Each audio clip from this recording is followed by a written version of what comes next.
All right, we're beginning the meeting. My name is Christy Cardillo. This is the Bradenton Kiwanis Club. Thank you for being here. A special welcome to all of our guests. It's great to have you. Please join me in reciting the Pledge of Allegiance. I pledge allegiance to the flag of the United States of America and to the republic for which it stands, one nation, under God, indivisible, with liberty and justice for all. And Miss Kelly French, if you would come up to give our invocation. Hello, everyone. If you'll bow your head. Dear Lord, we thank you for this beautiful day. And while it may be chilly to us outside, we can be so grateful that we're not living in the north with blizzard-like conditions. But do take care of those who struggle to care for themselves out there in the elements, especially those who are homeless and will be sleeping on the streets. Please warm our hearts for compassion with everything that's going on in our nation right now. And also, please bless this food and the hands that prepared it. Amen. Amen. Thank you, Kelly. So we have many guests in our meeting today. We want to welcome you all. If any of our guests are wanting to join Bradenton Kiwanis, Mac's going to come up with a list. Please see any officer, or Sharon and Jack are both here in the back waving. If you would like to see them, they'd be happy to share with you about membership in Bradenton Kiwanis. Mac, you want to come announce who's guests? Sure. Great afternoon. I'm hoping everybody's having a good one. It's a little breezy, but it feels great out there, and it's better than freezing. We do have a few guests in our audience today. Physically present, we have Geneva Prichet from the Black Caucus and some other organizations, and she is Karen Carpenter's guest. We have Greg Wickner, who came with Stacy Maloney, and he is with the Club Satellite Group right now, so appreciate that. And we also have Sean Powers, who's been here a few times, and he is an attorney with Lydecker Diaz. I know that on Zoom we've got Reverend Dee Graham, who is a classmate of mine and graduate from Manatee High School, and she's here to see Henry, I think. So appreciate you all being here today. Thank you. I think Sean put in for membership, right? Yes. Yes, he did. All right, good. Yay. Okay, so welcome to everyone who's here in person today. Please note that the theater does have a mandate that you must wear a mask while we're here in the building. So after you finish eating, please remember to put them on. So Janine lets us stay in the building. Our meetings are now being held both Zoom and in person. If you are wanting to come in person, you do have to purchase a ticket from the box office at the theater the Friday before that Tuesday meeting. So just remember, you have to have a paid ticket in order to eat. And the Bradenton Kiwanis Foundation will be having a board meeting this evening. It starts at 5. It is all Zoom, so any of those foundation members, make sure you look for your invite that you come to the meeting. And Neil, is Neil here? Neil, do you have some announcements? Thank you, Christy. We do have plenty of volunteer opportunities. The president wants to give away money. It's based on attendance at events or in person or on Zoom. So let's give everybody plenty of opportunities. We're going to do Kids Against Hunger with Manatee Sunrise Club. We will do that Saturday, February 20th. We'll have 2 sessions, one from 10 to 12 and another from 1 to 3. We can sign up to 10 people at each of those sessions. Those are available on Portal Buzz. Then, if that isn't enough, the following Monday, February 22nd, we will be working and partnering with Meals on Wheels for a food distribution event. We'll be packing the bags at the food bank on Monday from 8:30 to 11. On Tuesday, the 23rd, from 8:30 to 11. And then the actual distribution event will be at the Renaissance on 9th from 2:30 until 6 o'clock. So if there's anything that you want to sign up for, there's plenty of opportunities, and we look forward to filling the sheets up. Thank you. Thank you, Neil. And since Neil brought it up, we do have a contest. This started on February 1st.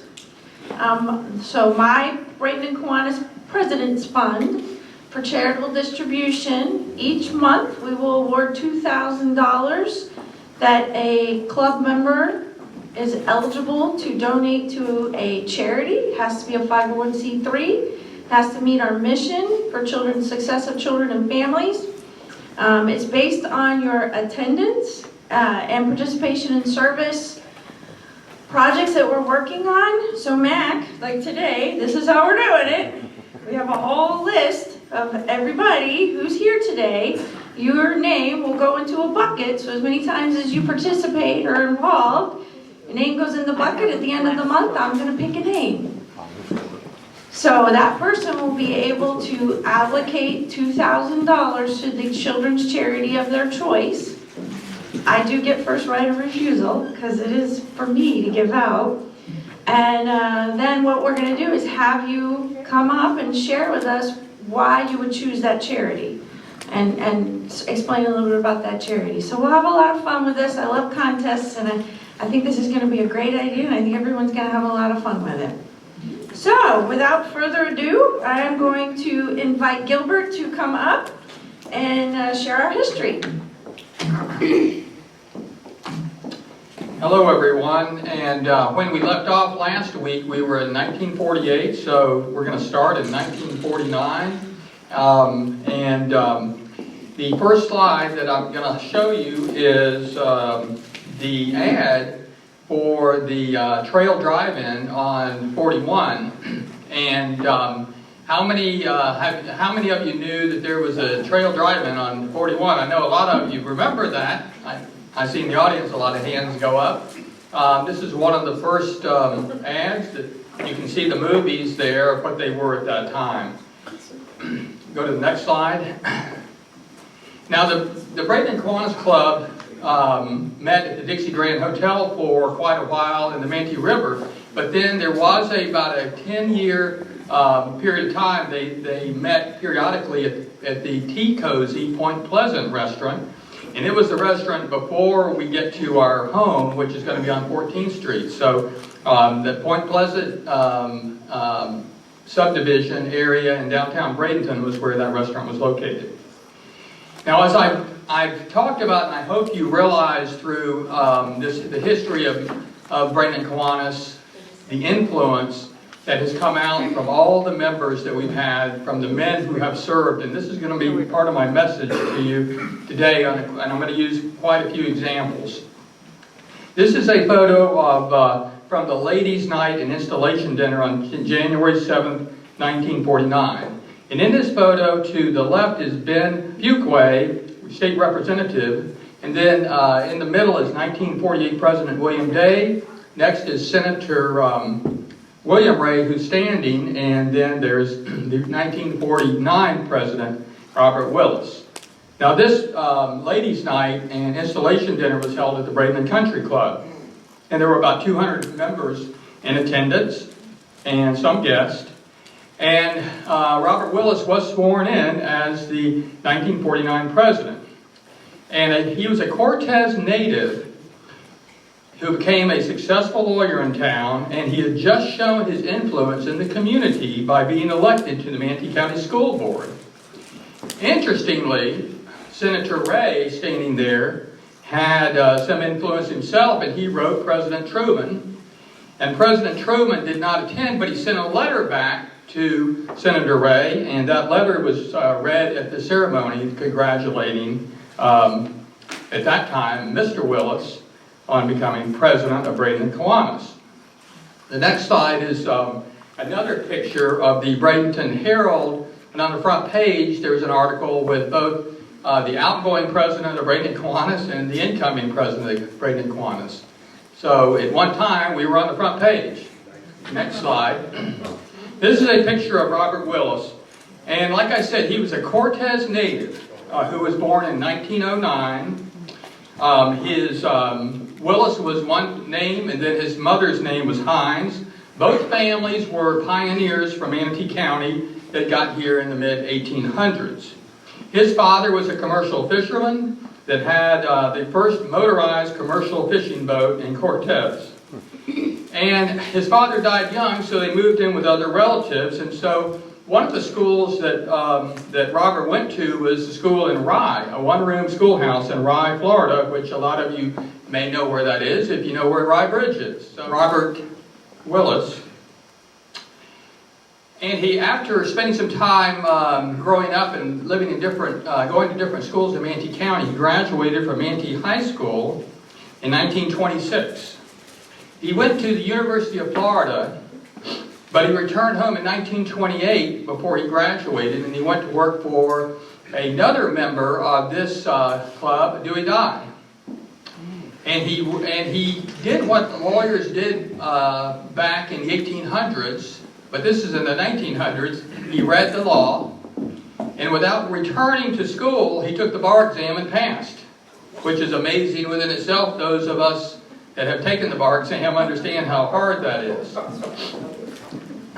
He got married, but then he joined the Army, and he became a legal advisor in the legal division during World War II. And then he was discharged in 1945, and he returned to law practice. And he became involved in a lot of local affairs through Manatee County. And one of the things he was really interested in was education. So he formed a partnership with a lawyer by the name of Warren Goodrich, and about the time he did that, he got appointed to the Manatee County School Board. And he was re-elected for 2 additional terms. He excelled in that position as chairman, and even though he had not graduated from college or law school, he really believed in public education. And he looked beyond the primary and the secondary schools, and he even had the school board purchase at that time some land that could be used for the community college. But what's really interesting about Robert was that he looked beyond Manatee County, his influence. He served on both the Florida School Board Association and the National School Board Association. And then he got recognized by President Dwight Eisenhower and was appointed to the White House Conference in 1956 and the White House Traffic Safety Council and another conference on youth and children. And he traveled to the White House many times during the terms he was on the school board. Now, this is an interesting photo because I'm about to tell you more of the next thing that Robert Willis did. And this is a photo taken in about 1973. And Robert Willis is on the right-hand side looking over, this is actually after he had retired, but he's looking over at these other judges and some judges that are in that. Judge Hensley is right in the middle standing up, who was the president of the club. And on the front to the left-hand side is Judge Parham, who was, we're going to hear more about Judge Parham in future meetings, but he was also a member of this club. And just so that you know, some of you do know this, that my dad's standing on the in the back row, second to the left there. As all these things that Robert Willis had accomplished, he wasn't finished yet, and so in 1960 he was appointed circuit judge, and he became the only judge in modern times who had not graduated from college or law school to serve. Now, as many of you do know, he was honored as he got older, and he was honored in 2005 with the Robert E. Willis Elementary School being named after him, and that was the same year he did die, just a few months later after that. Next slide. Now here's baby Snoots. Would it surprise you to know that several Kiwanians were involved in finding a young manatee to be part of the DeSoto celebration in 1949, and then to go to the South Florida Museum? And of course not, you wouldn't be surprised. But we're going to hear more about that in the next few weeks, how much Kiwanians were involved in this adorable creature. And so later in the year, in 1949, baby Snoots moved back to Bradenton from going back to Miami for a few months, and then came back, and this is where he was going to have his home. The next slide. This is the next influence. I'm just telling you, and I don't have to convince you, but those of you that have been members of the club for a long time and your parents will understand the influence. This is a photo of Governor and U.S. Senator Spessard Holland shaking hands with President Truman. Now, Senator Holland was a frequent visitor and speaker at this club for 25 years. From the 30s into the 50s and even probably into the 60s. And you're going to hear more about his relationship with Gabby Knowles that brought him here several times. So the club had great influence during this time. Now, before the end of the year, the club elected Dr. Willett Elber Witzel as the 1950 president. And we're going to hear more about him next week. Now, our speaker today is Henry Lawrence, who really does not need much of an introduction. With the Super Bowl in less than a week, we have here today someone who's played in 3 Super Bowls, and he's probably one of the most gifted athletes that has ever come out of Manatee County, and he's clearly the most successful of serving in the NFL. He was raised in Palmetto. He attended Lincoln High School, where he was an All-American football player as a high school. He graduated from Manatee High School, and I know that he's going to tell you some more about his life and story. He is one of the stars of the documentary Through the Tunnel, and sometime in the future I hope we can show this film to the club, those that haven't seen it. And in fact, he graduated with Mac Aldridge from Manatee High School. He's been a role model for thousands, maybe even millions of young people through his career. And because he has done so much, not only in his community, but for raising money for charities and being a mentor for many, many children. And so, if you would, please join me in welcoming Henry Lawrence as our speaker today.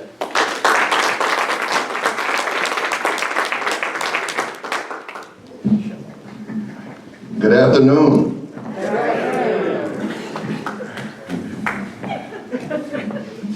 You know, for the record, I had no choice in this. We know that. I did not realize that Janelle was such a tyrant. She tells you, she says, okay, you're gonna do this. So I was trying to figure out what I was gonna talk about. Well, she's the coach. She said, just follow my lead. So I'm gonna let her call the plays, and I'll try to run the play if I can. She can get a little technical, you know.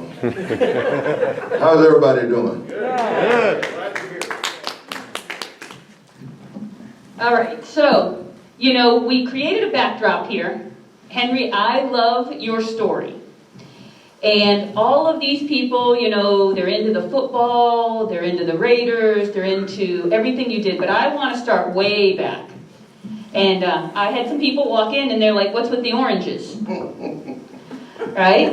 And the oranges and some of the other fruit are important because many people in this room and many people on Zoom don't realize in elementary school, part of middle school, you were a migrant worker. My last year going up on the season as a migrant was after my sophomore year at Florida A&M University. So explain to us, how was education being a migrant worker, constantly back and forth? How was that as a young person, you know, during that time frame? You're just tossing all my oranges everywhere. But explain to the audience, growing up here in Palmetto, constantly back and forth, moving around. Well, I know that it would be hard to believe, but I think that us growing up, my sister's here too, she was with me, but us growing up as migrants, we started school, usually when we were on the season, in August, September, we'd be up north, and we went to school there. And there were many times there was only one black in that classroom, but there were things that we got there that I didn't get to a year or two later when I got down here. So it wasn't like I was behind when I got to school because of the fact that I was up there and we had subject matter that was also, let's say I was in first grade, it was stuff that I didn't get till second or third grade. So it, in many ways, was an advantage. One year, I actually didn't go to school, I worked. And I had to tell you, that was pure torture, because if you imagine out in the broccoli field, cutting broccoli in November when the temperature is 30, 35, 40 degrees and it's wet, and we're wearing, you know, the leather the shoes and all that stuff, and then of course, half a pound of Fleshman gin, a Seagram gin in my back pocket. At that time I was 12, 13, it was unique, and so when we came home, and no disrespect, demeaning, but while up there, being around those white kids, and they would talk pretty proper, and they would also, you guys, and this, so I come home, my teachers loved me because I spoke, you know, good, you know, clear English, and I would say, you guys, you know, and they said, oh, you know, and then I did my work. But I had to hurt and lose that because, you know, kids can be brutal with each other. So eventually I was able to start back talking with the vernacular that we come up with down here. But it was an interesting growing up, even here, down Sarasota. Sarasota was very heavy in celery. And we used to work the celery fields down in Sarasota on the mule train. Many people don't even realize that. I don't think they have any celery fields now. But then, of course, the citrus. We did citrus. We did tomatoes. We did cucumbers. We did a little bit of everything. I didn't know that things were so bad. It wasn't bad, but we were without a lot of things. But I grew up with, I was fortunate to get a surrounding of people that had wisdom. And many of them, they third grade, fifth grade, sixth grade, even my mom. But the things that they taught you, my basic communication was invaluable. I was a little difficult, little renegade. I wasn't no criminal kid, but I was pretty out there. I'd leave home at second, third, fourth grade, and I'd come in at night. I'd be to the youth center though, and then go hang out with the guys. But now kids, when they hang out, they're on the corner selling the different drugs and whatever. So that's why it's important that we have these youth programs so that kids can be occupied. They don't have opportunity to go and do that. Now, Henry, moving out of elementary school and into middle school, you know, you weren't a small kid, and you were really wise to a lot of what adults were doing. You shared with me a story one time where your mom and dad were after you and your brother because your mama told you weren't allowed to. You weren't allowed to gamble, right? And so I want you to share that story, but then I want you to share, you know, how influential some of the teachers while you were going to school, especially the one where you brought a switchblade to school. And yeah, see, I know all the stories. We're going to get the story. Everybody knows you won some Super Bowls. Okay, whoopee. But, you know. See what I mean? But really, you have shared with me, there's some really influential people who, you know, stood up to you. Even though I remember one teacher's 5'2", you're 6 foot something. You know, share that story because they'll know who some of those people are. Well, yeah, the two 5'2" people was Coach Willie Clemens and Coach Eddie Shannon. Yeah. And even when I was in elementary school, the schools were connected. And I'd be walking around campus, I was kind of stocky. And at that time I had a complex because, you know, kids can be brutal. And my nickname back then, they called me Grizzly Bear. But I was big, black, and greasy. But Coach Shannon would sometimes ditch her over across the line, and he'd have his hand behind his back. And the next thing you know, you get a pound in your butt. Pow! I'm gonna see you on that football field. And I got tired of him hitting me on my butt. So we finally were able to come home and leave off the season while he was still up there, and come 9th grade is when I came and I played. But in 7th grade, you know, under that influence of the migrant camps and stuff, we did some kind of crazy stuff. Well, you had the gambling, and my dad, he strictly didn't want us gambling because he ran the gambling game, he ran the skin game. And he said, I don't want y'all gambling, but he never beat me, but he had this baller's collar voice. And so me and my brother in the room, in one of the little rooms where we was living, shooting craps with the grown men. I was 8th grade then. And my brother had the dice in his hand, and he was rolling, and my mama opened the door, and she said, yeah, put them down. And I was standing behind the door, and she had a broom handle with her, and she used it. So she looked in and couldn't see me, so I thought I had gotten away. My daddy was with her, and he looked in the crack behind the door. He said, hey, is that behind the door? And I was so mad at my daddy for so long. But I understood later on why he didn't want us to go into that life. It was not the kind of life that you really want your kid to go be in. But there were some good memories. I took a switchblade to school, and of course, Coach Willie Clemens. And many of y'all knew him. He was very even-tempered. He had the soft voice, and when he talked to you, you don't know he's like really telling you off. And he looked with that look, and he had his glasses, and he comes in my classroom. He had no business in my class. He wasn't no dean, he wasn't a hall monitor, he wasn't my teacher. And I still have not figured out how that man ended up in my room. Well, somebody snitched on me. One of my buddies, you know, and so he comes in the room. He was 5'2". I must have been probably 6'2", 6'3" then. And he comes and he looks up at me and he says, give me that knife. And I tell this story when I go into prisons and with some of the kids too, because we all have a choice. And I looked at him, and Satan was busy. And basically it told me, Satan was busy, and I looked at him, and it was saying, man, you can whoop him. And so I'm standing there, I got a little bass in my voice, you know, I said, I'm not giving you my knife. You're looking up at me. How many of y'all knew Coach Clemens? Well, you know what I'm talking about. He never screamed and said, he said, yeah, you're gonna give me that knife. So I looked down at him again, and Satan was busy. He said, man, you can whoop that sucker. So I'm looking at him, but when I looked at him, we had that eye contact, and that's why I tell you, God, he puts his spirit in all of us. And whether we'll allow him to dwell or allow him to help us move forward, it's a choice that we make.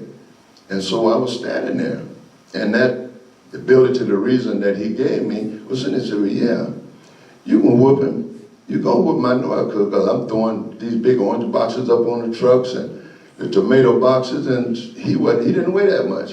135 souping wet. And I was really getting ready to get stupid, boy. I say, I'm so glad God put that spirit inside of me to wait and listen. He said, yeah, he said, you're going to whip him. He said, but then what's going to happen? You go in the dean's office, and they had a paddle back then. So then they knew everybody, knew all their mamas and daddies and uncles and grandmamas, and they're going to drop a dime on you. And then what's going to happen? You're going to get it at the dean's office. When you get home, you might get 2 or 3 whoopings. So what you going to do? And I looked at him, and I looked around, and all the kids in the classroom, they're like, whoa. And so I reached in my pocket, and I gave him that. It was a red pearl handle switchblade. I loved that knife.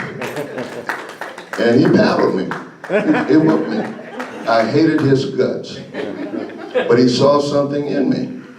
And we eventually became very, very, very close. We had a little basketball team in 7th grade. And I'd come through and I'd get the ball and I'd go down the middle of the key, and guys would be laying all on the floor. I'd knock them all down. And in 9th grade, he started basketball and football, but I was on the varsity. So I'd practice with the varsity on Tuesday. I'd go and play with the freshmen. football team. We played Southeast, Walker, and Palmetto High. And that was just really had a chance for me to get experience, but we had guys on the varsity that I couldn't carry their job scrap. These were some great players like Edgy Hart, Chip Nelson, Willie Jones, Raymond Bellamy, who was the first black to sign to Southern School, and they were all great ball players. But he saw something in me, and I really believe that one person can touch another and kind of help steer them in a different direction. Not by beating them up, well, he did beat me up, but he saw something in me. And my senior year, we were at Manatee, and of course I didn't like what was going on there. They were really, actually, it was disgusting the way that they did the black kids there, the students and also the athletes. And so we had a walkout, and I ended up going in speaking with the coach, Mr. Willer, Coach Jack Mackey, and Willa Leach. And they said, "What's wrong?" I said, "Well, you know, y'all mistreating us. You know, you're not letting the guys play." I was on the field, but the quarterback wasn't throwing me the ball.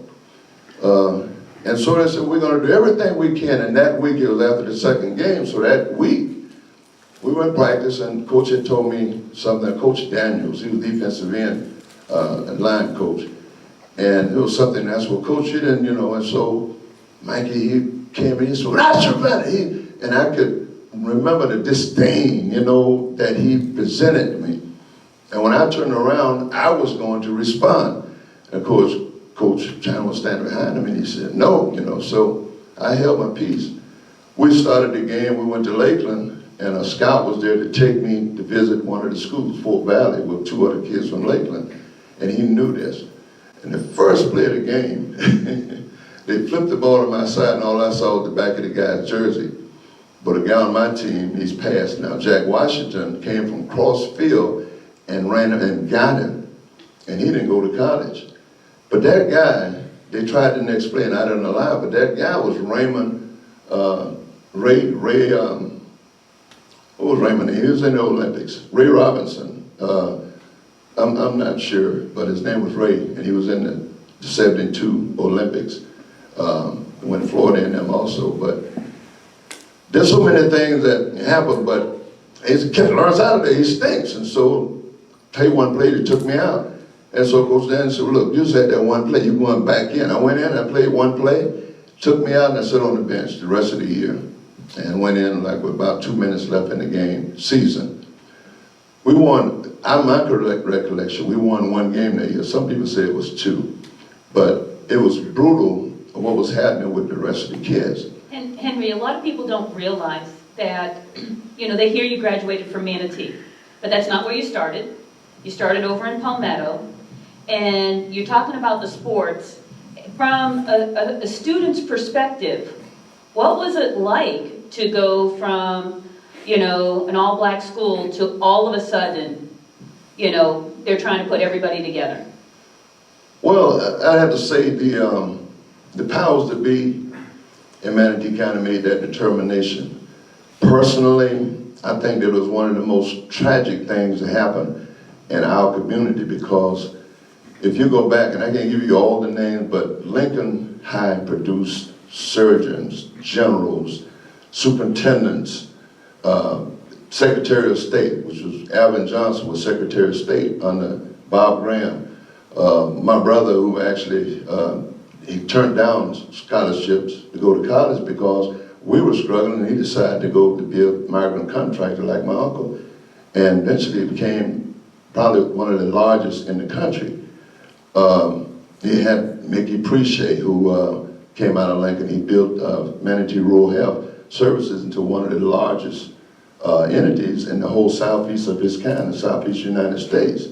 What happened when integration hit us, a lot of those kids that I know would have gone on to graduate and probably would have gone to college, or would have been, people would have had, a lot of them quit. A lot of them got over, basically, no discredit, but so many drugs and stuff were available. The guys, I think, probably smoked a joint or two, but when they got to over there, these kids, they were very wealthy kids. They were doing pills, they was doing all kind of crap, and a lot of our black kids got caught up in that. And at some point, you know, you have to be strong enough to say, well, I'm not going to do it. And but a lot of those that I felt would have gone on to do some great things, it destroyed their lives. They just gave up because in the classrooms, we were treated like second-class citizens in some of those classrooms. Now, there were some great teachers there too.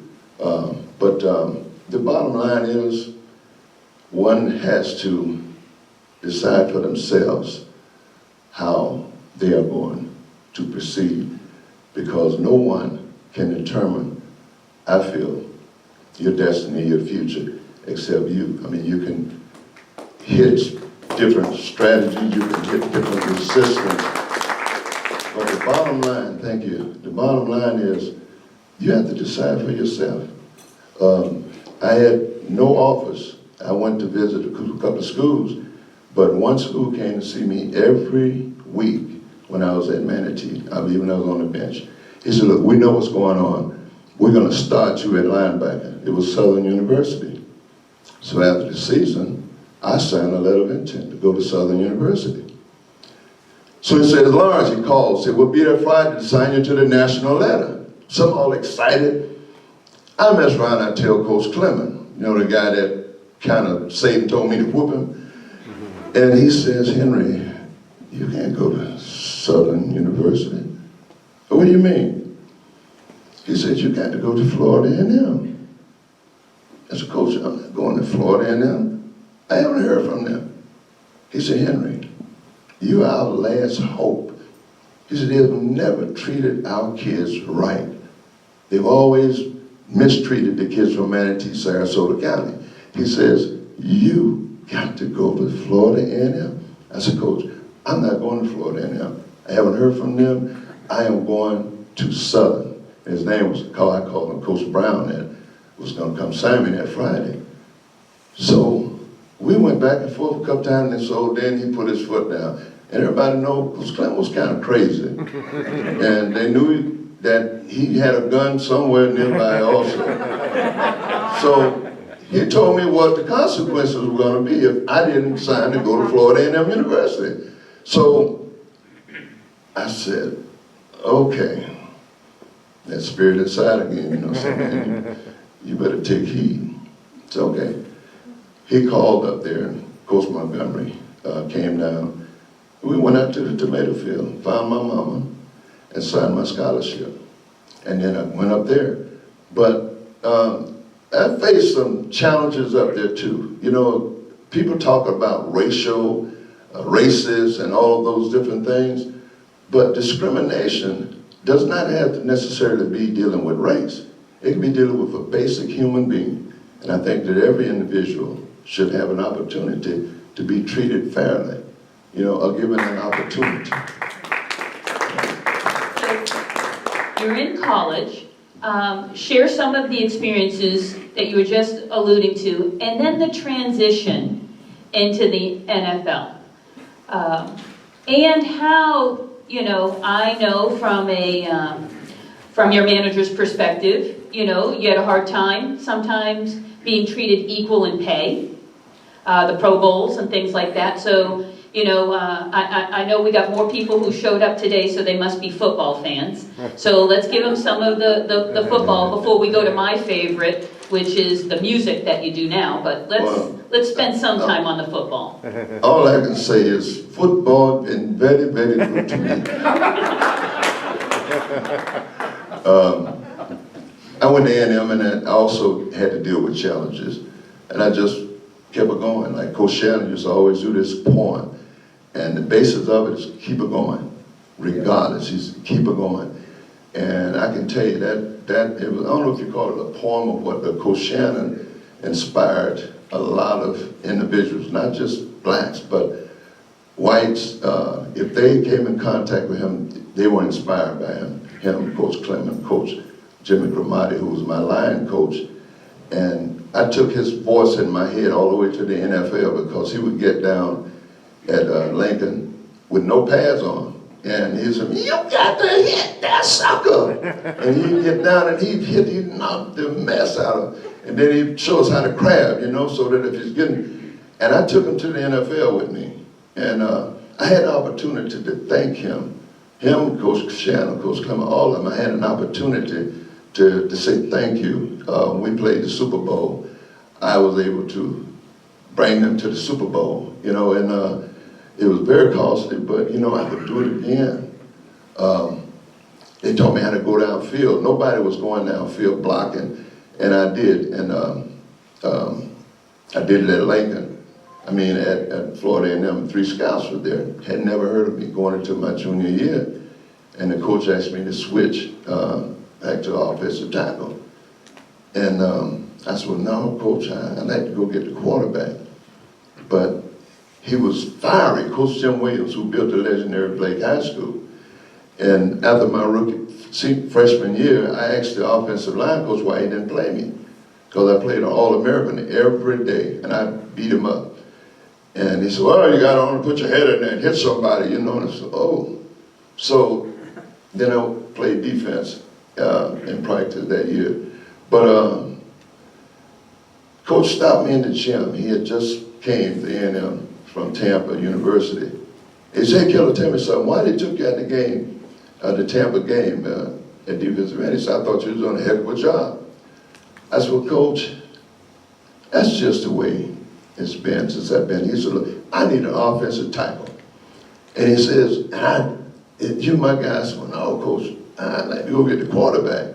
So he said, well, I told my coaching staff I wanted to put you at offensive. This man, they throw the pads on the table. It's all, he ain't got no weapons. And he won't hit nobody. He won't put his head. And I said, wow, before I knew that I was standing on my toes. I said, Coach, I'll do it. And the same thing that the coach had told me after during my freshman year. And so I know he was one of the people that was saying it. He's the only one that's alive now, the one that said that I couldn't do it. I never threw that in his face though, you know, because I love him regardless. But there are many, many stories I can tell you, and we don't have time to tell you all those stories. The one thing that happened when I switched the first day on the 3rd team, and I went downfield like I had learned at Lincoln, and I hit the defensive back. And Walter Highsmith, who was one of the first black NFL centers, went to A&M, and his son Alonzo was in the NFL, and he hollered when I hit the defensive back, "Where you gonna kill us?" So the scouts were there. I said, "Well, what the hell is that?" They said, "That's killer." So what is he, a freshman? I said, "No, he's a redshirt sophomore." I didn't know what that meant, but I just kept doing what I did. On the sideline, the first team was in, and I heard him say, "Killer, get in here!" And I went in with the first team, and that's things just started happening. The front page of the Pittsburgh Courier came out. Killer gets a new position. And so I played offensive tackle that year, and I played John Matusak. And he was designated to go be the #1 draft pick for the whole NFL. Tank Younger was at practice. When I come in, he had this deep voice. Say, "My man, Bill, how you doing?" I said, "Well, Tank, how good is this John Matusak?" "Yeah, excuse me, my friend. He's a bad MF." He said, "But you just keep playing like you can play. You'll kick his ass. But he's going to be the #1 draft pick." So we played the game. He made 1 tackle the whole game. And he was the #1 draft pick. And then spring came, and they had more scouts and GMs and personnel people and agents that they didn't ever had. They wanted to see that guy that blocked John Matusak. So the whole sideline was like, they didn't have facilities. Some schools have where they can, scouts have. A&M didn't have that. So well, you can stand up on the ground and look. But next season came, and I twisted my ankle just before the first game. We were in Atlanta. All the scouts were there, and they were disappointed. So, but I played the rest of the season. And then I played John Matusak against Tennessee. I started the game at fullback, but then no one could block him. So I took off number 44 and I put number 78 back on. I went to the line and I played him. And then I played him in the Senior Bowl. And all those guys, they lined them up, and I was hitting them like ping pong balls. John Madden saw it. And so when the draft came, he said, well, we know we can't get the best player in college football, which was Ed Too Tall Jones. He said, but I want that guy that can block him. And that's what happened. He called, so little John Madden from the Oakland Raiders said, we just drafted you in the first round. And I was like, wow! And so that's where it was. When we flew out, he grabbed me and said, hey, where did you learn to pass protect like that? You look like you've been coached. That's what my coach taught me. He said, you're going to be a crack player. To this day, he's been like a daddy. Now, talk about the NFL, because we're running out of time, and I know you're going to sing. Okay? Everybody, he really is. He's going to sing. But talk about the NFL, and, you know, everybody hears, ooh, you were in the NFL. It must have been all roses.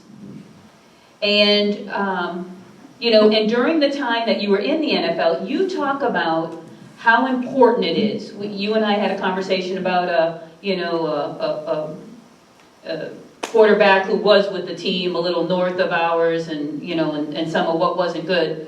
But you know how character and who you are as a man in the sport and for a team makes all the difference. Talk about how important integrity was for you as a player and the people you played with.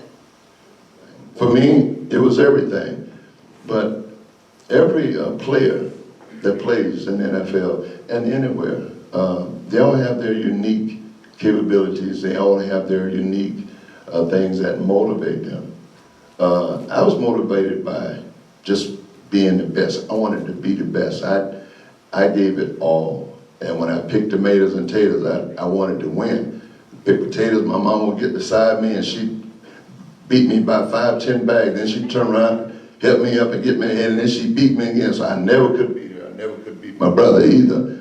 But I think that the bottom line is we all have things that motivate us, but I think that what's most important is that we don't make excuses, you know, for not doing it. See, it's the easiest thing in the world to do is make an excuse. I'm gonna say, well, I quit, just like a lot of my kids along with me.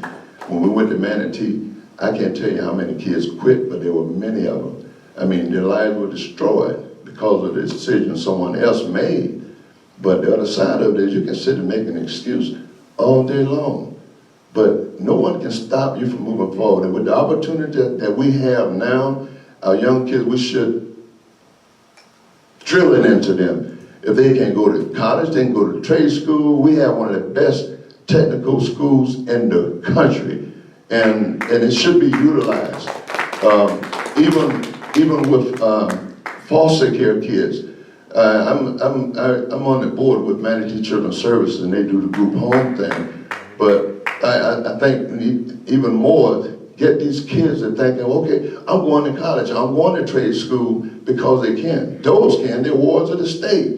So for you, it's free. Well, it's not free because you're paying some kind of price, but no one can stop you from moving forward. I know I wanted to go to law school. I had no thoughts about going to the NFL because it wasn't a part of my daily routine. I was on the field in the weekends, so I knew nothing about no Dallas Cowboys and Oakland Raiders, knew about the Miami Dolphins. But things happen. When things happen, sometimes you have to do an audible. And my audible was I started 1 quarter at Florida State Law School as an undergrad. I was in a special program. But then I made All-American, and then I ran for SGA president, and things just started happening. So I just did 1 quarter. And the next thing I know, bam, there it is. So not that I was pursuing it, but it came at me. And so I accepted it. But I just tell all the kids, even grown folks, you ain't got to quit, but don't wait for somebody to give you something. And if you're going to give, especially with the government, I help people, but designate them, you got to go and get straightened out. Because if you're inspired to do so, I think that many people that are out there that are suffering, that are saying, well, I can't, if you encourage them, in Manatee County Technical College, it used to be trade school, is definitely one of the best in the country. And then the unions are here. They'll train you, teach you free. Carpenters, electricians. So don't sit and say, well, I can't do anything. You know? And parents, it's their job to help the kids if they go to college. But help. You can do it. Never say you can't do it. So while I get ready to,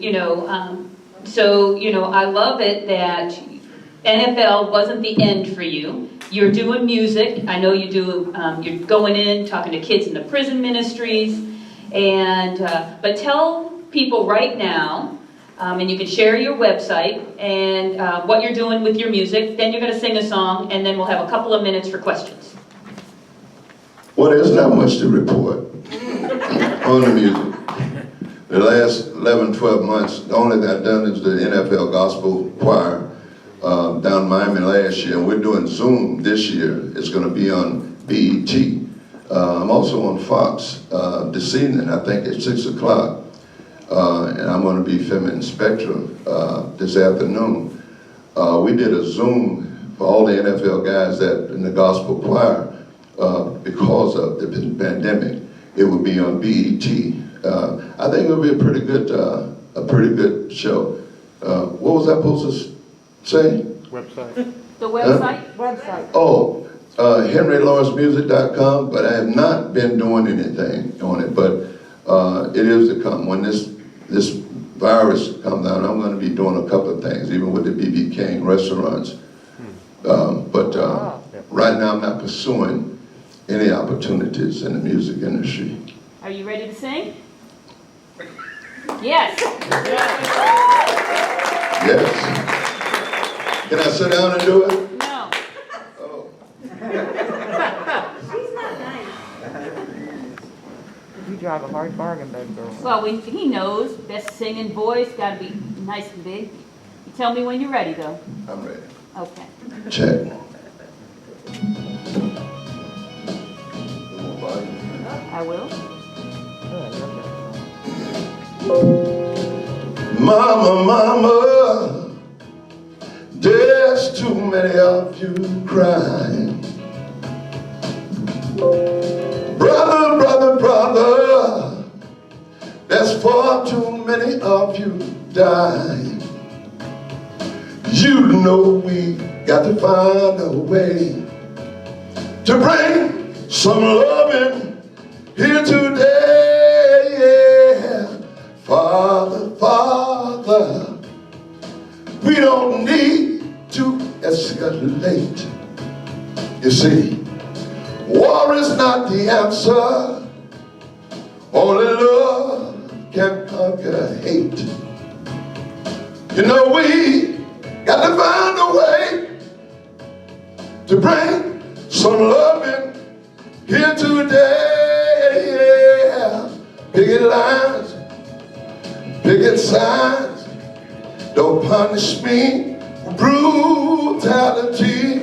Come on, talk to me so we can see, oh, what's going on, what's going on, tell what's going on, oh yeah.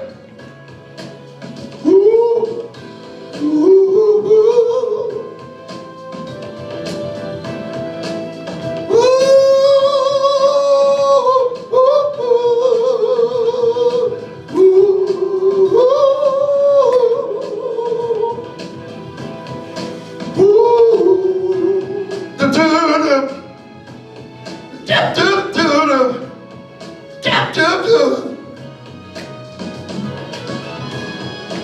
Mama, mama, everybody thinks that we're wrong. Oh, but who did judge us? Simply cause our hair is long.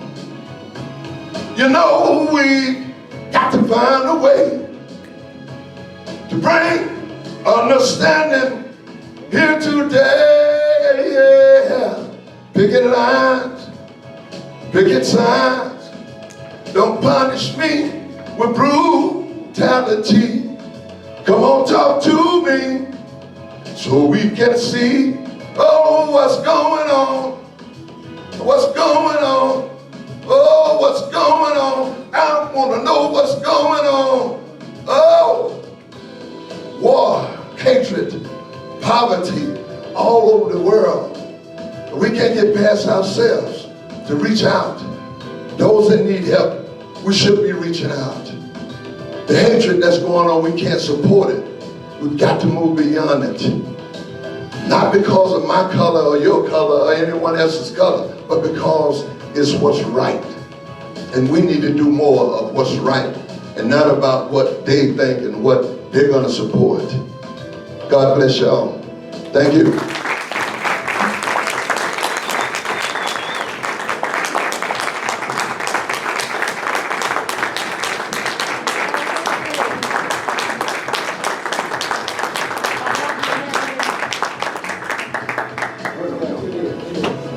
Wait, Henry, I got something for you. The music's still done. The music's still done. So Henry, this way, because he's got the camera on you. I want to present you with a gold ruler from Bradenton Kiwanis Club to measure your future success.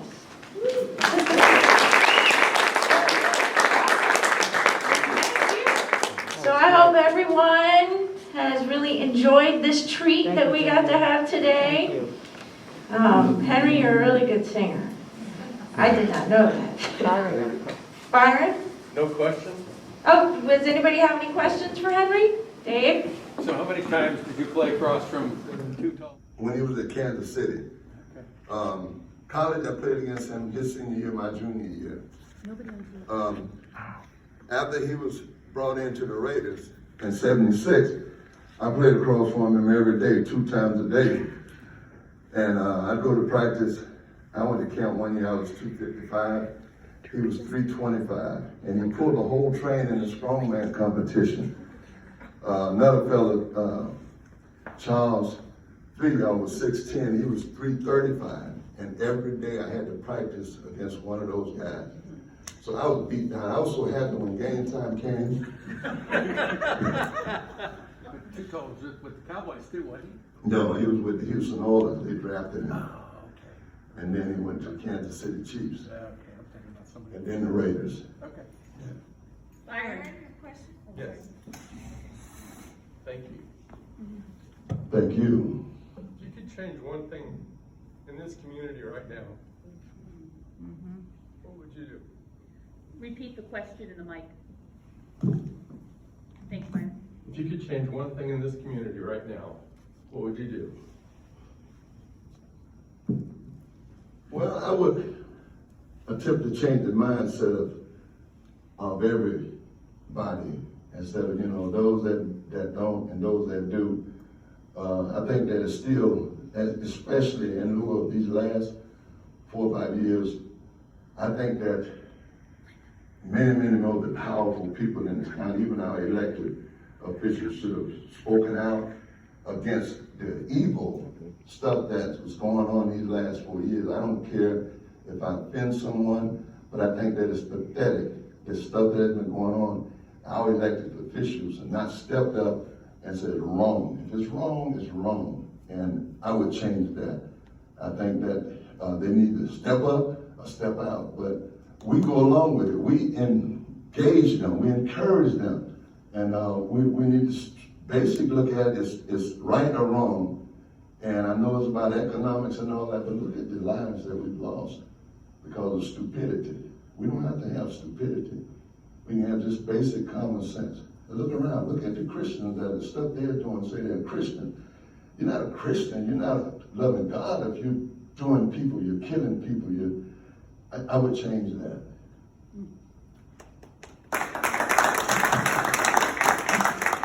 Any other questions for Henry? Andrew? Real quick, what are your plans for this year's Super Bowl? Well, I'm with a group we started called NFL Veterans, helping U.S.